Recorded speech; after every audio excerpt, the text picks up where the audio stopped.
Este é o JC para ouvir análise. Eu sou Igor Maciel e eu quero falar para você sobre o STF virando um tipo de refúgio para quem não quer ser investigado. É preocupante isso, né? Porque a gente teve agora um caso no fim de semana. O Gilmar Mendes, ministro do STF, Gilmar Mendes, ele dá uma decisão para a Prefeitura do Recife, na verdade para o PSB, foi o PSB quem entrou com a ação. O PSB entrou com uma ação pedindo o trancamento, pedindo o encerramento de uma investigação na Prefeitura do Recife. Uma investigação que estava sendo feita na Prefeitura do Recife sobre um suposto esquema de corrupção. É um suposto esquema de corrupção porque se não tiver investigação não tem como provar, né? E aí se não tiver investigação, não tem como provar. E se não puder provar, caso tenha alguém que seja culpado, nunca se vai saber realmente se teve esse esquema de corrupção ou não, porque não foi investigado. Vai ficar sempre essa dúvida. E é interessante porque o que a gente tem, na verdade, é mais uma vez o Supremo Tribunal Federal sendo utilizado como refúgio de quem não quer ser investigado da forma devida. E isso é preocupante em relação ao Supremo Tribunal Federal e aos ministros que estão no Supremo Tribunal Federal. Toda a decisão do Gilmar Mendes em relação a esse caso da Prefeitura do Recife é heterodoxa, é um negócio realmente que inédito em alguns pontos, coisa que nunca se viu. Uma misturada, ele misturou duas coisas que não tem nada a ver, colocou no mesmo documento a investigação do Ministério Público, de um esquema de corrupção que vem sendo investigado pelo Ministério Público, tá? Não tem nada a ver com o governo do estado, com o governo de Pernambuco, não tem nada a ver com Raquel Lira, é uma instituição totalmente independente, é o Ministério Público. Então ele coloca no mesmo balaio, na mesma decisão, a decisão do Ministério, a investigação do Ministério Público e a investigação preliminar que foi feita a partir de uma denúncia anônima que chegou de corrupção também, de um secretário do governo João Campos. E a investigação da polícia, aliás, a investigação do GAECO, né, que é o grupo de investigação do Ministério Público, é uma investigação em cima de 3 secretárias, de várias secretarias, na verdade, mas tem 3 secretárias que subscreveram essa ação no STF para o Gilmar Mendes, e que são as principais realmente. Mas assim, é uma investigação que começou em 2024, é uma investigação que começou em 2024, mas que apura denúncias que vêm de 2021, do primeiro ano da gestão de João Campos. Então, um negócio que começou em 2021, que o Ministério Público está investigando desde 2024, somente agora, 2026, que é um ano eleitoral e que o João Campos diz que vai ser candidato a governo do estado, o PSB resolveu dizer que a investigação ela está acontecendo por motivos eleitorais, que é uma perseguição por motivos eleitorais e que isso prejudica o direito fundamental das secretárias. Então, por conta disso, pediram um trancamento. E aí o Gilmar Mendes deu. Só que no mesmo balaio ele coloca também o caso que a Prefeitura chama de espionagem da Polícia Civil, que é o caso de uma investigação preliminar que foi feita em cima de um secretário e que depois foi descartada a denúncia e aí não veio a público, inclusive, mas fizeram uma confusão danada com uma reportagem em rede nacional, dizendo que tinha sido uma arapongagem, espionagem e por aí vai, acusações sérias, inclusive, contra a Polícia Civil. E aí, no meio dessa decisão, tudo misturado, colocaram também, o Gilmar Mendes coloca que a Polícia Federal tem que investigar os procedimentos da Polícia Civil. Vamos lá.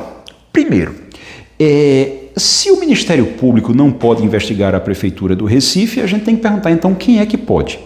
Porque se a Polícia Civil investiga a Prefeitura do Recife, é perseguição política. Se o Ministério Público investiga a Prefeitura do Recife, que vem investigando desde 2024 um esquema que supostamente teria começado em 2021, mas se o Ministério Público investiga, também é perseguição política. Ninguém pode investigar a Prefeitura do Recife, isso é um caso, isso é um problema. Aí, a decisão, ele mistura tudo, o STF mistura, o Gilmar Mendes mistura tudo, coloca tudo na mesma decisão, como se fosse tudo a mesma coisa, e não é. São duas investigações completamente diferentes, são instituições diferentes e, no caso do Ministério Público, uma instituição completamente independente do governo de Pernambuco. Então, perseguição política de quem para quem? Quem está perseguindo quem? É isso que parece que não está bem claro. Então, tem alguém no Ministério Público que vai ser candidato contra o João Campos e, por isso, estaria perseguindo politicamente e eleitoralmente as secretárias dele? Não sei. Isso é uma coisa que alguém teria que responder. Não está bem claro isso. Aliás, não está claro para ninguém, porque a decisão até amanhã dessa segunda-feira não tinha sido publicada ainda, ninguém sabia direito o inteiro teor dessa decisão. Vazaram só aquilo que era interessante, vazaram na imprensa só aquilo que era interessante para a prefeitura e para o próprio João Campos. Mas, ok, tudo bem, é do jogo. Agora, o que chama a atenção é esse procedimento, é o Supremo Tribunal Federal ter se tornado, e esse é o foco desse comentário aqui, é o Supremo Tribunal Federal ter se tornado o refúgio de quem não quer ser investigado. Você começa a ser investigado, você vai lá no Supremo Tribunal Federal e diz, olha, arranja um jeito aí de eu não ser investigado. E você arranja um jeito de bloquear a investigação. Você arranja um jeito de travar a investigação, que é o que foi feito no caso da prefeitura. É parecido com o que foi feito no caso com o Dias Toffoli, no caso do Banco Master, sim, porque também estava acontecendo uma investigação, a Polícia Federal estava investigando o Banco Master e o Vorcaro, que é o dono do Banco Master, que é o principal responsável por uma fraude de 12 bilhões, que deve gerar um prejuízo de mais de 50 bilhões ao Fundo Garantidor de Crédito, ao FGC, uma coisa bilionária, terrível, que vai afetar um monte de gente, já está afetando um monte de gente, e de repente arranjaram, a defesa do Vorcaro arranjou um deputado, colocou um deputado lá que teria participação em alguma coisa, inventaram um negócio, realmente, que até hoje não foi comprovado, mas criaram uma suspeita de que um deputado estava envolvido, a própria defesa do Vorcaro, para poder obrigar e como o deputado tem foro de prerrogativa, né, tem o chamado foro privilegiado, mas que é o foro de prerrogativa, para essa ação subir para o STF e ficar no STF. E aí caiu exatamente na mesa do Toffoli. Essa história de cair na mesa do Toffoli é bem interessante porque o Toffoli, no mesmo dia em que foi para lá, caiu na mesa dele e tudo, o Toffoli viaja com o advogado do Banco Master para ir assistir, num jatinho emprestado, para ir assistir um jogo do Palmeiras, que é o time dele, no Peru. Então, você vê assim a coisa. E quando chega no STF, a primeira coisa que o Toffoli faz é decretar sigilo. Pronto, ninguém pode saber o que tem na investigação. E aí os celulares, ele também proibiu a própria Polícia Federal, por um tempo, de ver o conteúdo dos celulares apreendidos nas operações. É uma coisa, assim, totalmente heterodoxa, maluca, louca, assim, não tem a menor chance disso ter alguma lógica dentro do Código de Processo Penal. É heterodoxo, é completamente. Então, é isso, assim, são dois casos para a gente ficar pensando. É isso que o Supremo Tribunal Federal se tornou? Essa é a pergunta central dessa análise aqui no JC para ouvir a análise hoje. Foi nisso que o Supremo Tribunal Federal se tornou? Foi isso? É esse o objetivo do Supremo Tribunal Federal? É garantir que quem não quer ser investigado não seja investigado nesse país?